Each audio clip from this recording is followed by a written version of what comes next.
আসসালামু আলাইকুম। কেমন আছেন সবাই? আশা করছি ভালো আছেন। আলহামদুলিল্লাহ আমি আপনাদের দয়ায় ভালো আছি। আমি আপনাদের গতকালকে একটা সেটিংস এর কথা বলেছিলাম যে, আপনারা যদি Windows এর পেজিং সাইজ বাড়িয়ে দেন, তাহলে হচ্ছে যাদের RAM খুব কম, আ ধরেন ৪ জিবি RAM, ৮ জিবি RAM, তারা হচ্ছে রেন্ডারিং স্পিডটা আগের থেকে একটু বেটার পাবেন।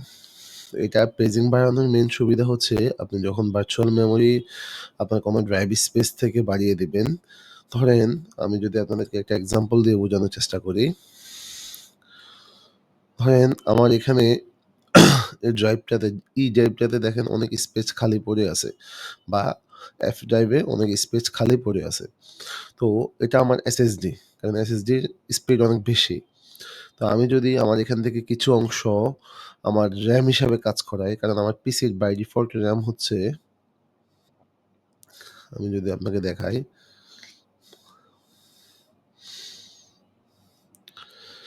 32 জিবি ইনস্টল RAM আছে আমার। তো এটা অবশ্য বেশি আছে। কারণ 32 জিবি RAM থাকলে আপনার আসলে এই ধরনের ট্রিক্স বা দরকার হয় না আর। বাট যাদের হচ্ছে 8 জিবি, 4 জিবি RAM, তাদের জন্য হচ্ছে মূলত এই টিপসটা কাজ করবে এবং ভালো একটা এক্সপেরিয়েন্স পাবেন আপনি। তো তারা হচ্ছে যে আলাদা করে 32 জিবি, আমার মতো 32 জিবি RAM যেভাবে আছে, আলাদা করে আপনার হার্ড ডিস্ককে ইউজ করে RAM এ কনভার্ট করে দিতে পারবেন। যেটাকে আমরা একবারে সহজ ভাষায় বলি উইন্ডোজ পেজিং সাইজ বাড়ানো আরকি, ইনক্রিজ করা ভার্চুয়াল মেমোরি দিয়ে। তো এটা করব কিভাবে? এটার জন্য আপনি হচ্ছে কন্ট্রোল প্যানেলে যাবেন।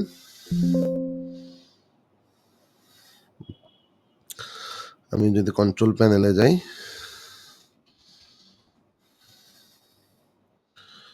কন্ট্রোল প্যানেল থেকে ঠিক যেভাবে আমি বলেছি আপনাদেরকে একবারই দেখায় বলতেছি। System, advance system settings.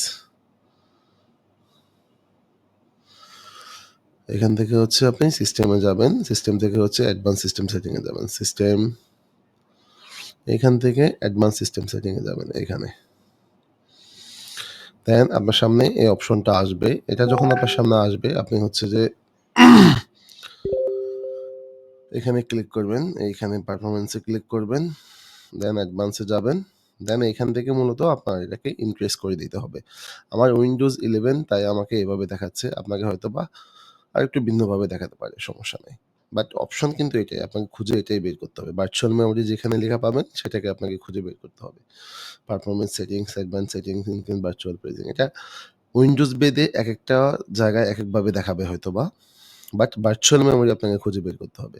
দেন এখান থেকে চেঞ্জ থেকে আপনি দেখেন আমার already automatically merging paging size all drive এর সাথে কানেক্ট করা আছে, যেন সে অটোমেটিক্যালি সিলেক্ট করে। এখন যদি আমি অটোমেটিক্যালি ম্যানেজিং না দিই, যেমন আমার সি ড্রাইভ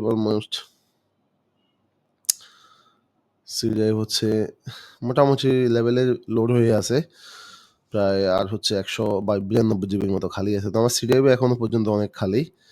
তা আমি চাইলে এটাকে, এই কারণে আমি হচ্ছে all automatically manage paging size for all drives দিয়ে রাখছি। তো আপনার যদি মনে করেন এই ড্রাইভটা আছে, তাহলে আপনি হচ্ছে এটাকে কাস্টম সাইজ দিয়ে দিবেন। কেমন? এখন আপনি কত জিবি RAM বাড়াতে চান? এটা একটা প্রশ্ন। এটার ব্যাপারে আমি যদি আপনাকে বলি যে, আপনার যদি বর্তমান RAM হয় ৪ জিবি, তাহলে আমাদের একটা কোটেশন আছে। আমি যদি আপনাকে দেখাই, যদিও এটা আমাকে ChatGPT রেডি করে দিছে আসলে, যে কেমন হওয়া উচিত আপনার RAM টা। ওকে, আমি একটু ক্রপ করে নিই। ওকে। যদি আপনার ৪ জিবি হয়, তাহলে এটাকে হচ্ছে আপনি ৬ জিবিতে রূপান্তর করতে পারবেন এবং মেক্সিমাম ১২ জিবি করতে পারবেন।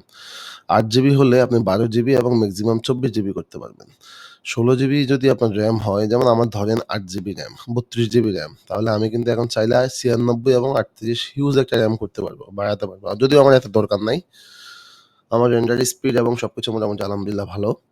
তো সেক্ষেত্রে আমার এত নাই। কিন্তু তাহলে হচ্ছে আমার ৩২ জিবি RAM যেহেতু, আমার হবে এরকম সেটিংসটা ঠিক। এখানে গিয়ে আমি আমার E-Drive থেকে আমি সাপোর্টটা নিবো। তাহলে আমি হচ্ছে এখানে দিব এটা। আর ৯৬ জিবি যেটা, সেটা দিব হচ্ছে এইখানে। দিয়ে আমি হচ্ছে ওকে করে দিব। You changing made you require restart your computer effect. আপনি যখন আপনার কম্পিউটারটা একবার রিস্টার্ট করবেন, আপনার ইফেক্টটা তখনই দেখতে পাবেন। এরকম একটা ওয়ার্নিং আপনাকে দিয়ে দিছে। আমি পিসিটা একবার রিস্টার্ট করে নিলে আমার কাজটা হয়ে যাবে। সো আমি আমারটা অটোমেটিক্যালি রাখি, কারণ আমার এটা আসলে দরকার নাই। আমার যেহেতু অলমোস্ট এমনিতেই র্যাম এবং পিসি বেটার একটা পিসি, সো এক্ষেত্রে এটা আমার দরকার হবে না। বাট আপনারা হচ্ছে এভাবে ইনক্রিজ করে আপনাদের র্যামের যে কোটেশন, র্যামের যে ডিউরেশন 4 জিবি ইউজ করেন না 5 জিবি না 8 জিবি ইউজ করেন, ওইভাবে আপনি হচ্ছে জাস্ট র্যামের সাথে 1.5 গুণ 1.5 গুণ আর সর্বোচ্চের সাথে 3 গুণ অ্যাড করে আপনি ক্যালকুলেশন করে আপনার ভ্যালুটা আপনি বসায় দিবেন। আমি এটা আমাদের গ্রুপে দিয়ে রাখলাম। পাশাপাশি আপনি হচ্ছে আমাদের টিউটোরিয়ালটা পেয়ে যাবেন আজকের মধ্যেই ইনশাআল্লাহ। আশা করছি আপনার রেন্ডার স্পিড এবং আমাদের সফটওয়্যার ইউজিং স্পিড দুটাই আগের থেকে বেটার পাবেন। ধন্যবাদ সবাইকে। আসসালামু আলাইকুম।